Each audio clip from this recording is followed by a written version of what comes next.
من یک زندگی خوشگل داشتم، خیلی خوشگل.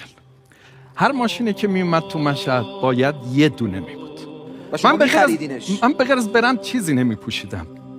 من به غیر از رستوران لاکچری جایی نمی رفتم. من دوبار توی اون زندگی خوشگل خودکشی کردم. من آقای قاسمیان مالم خوب بود، حالم خوب نبود. الله اکبر. ماشینتون چی بود اون موقع که میگین BMW 520 آی شرابی یک دونه بود فقط تو ماشین. من 300 متر آپارتمان به پایین اصلا نمینشستم. من غیر از کت شلوار بالای 20 میلیون 30 میلیونی اصلا نمی پوشیدم. اون موقع زندگیم خوشگل بود، مثل زندگی خیلی از شما.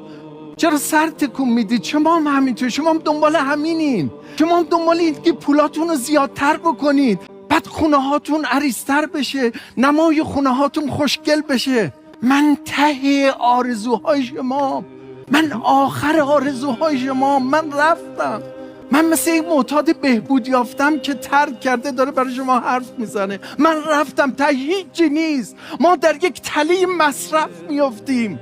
برند بخر، تو باید برند بپوشی. چرا؟ چون من تو خالیم. وقتی از تو خالیم باید از بیرون ساعتم برند باشه، کفشم برند باشه. اگر توی وجود یک انسان قرآن و مبانیش و مفاهیمش باشه که یک عبای پشمینم، کسی نبود به من بگه تو با لباسهای فاخر حالت خوب نمیشه، تو با خدمت به دیگران حالت خوب میشه. میدونی الان حالم خوبه.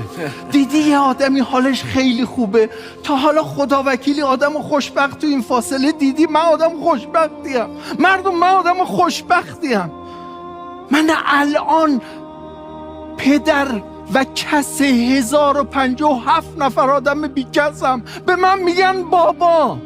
من با سن 55 سالگی بابای 1057 نفرم.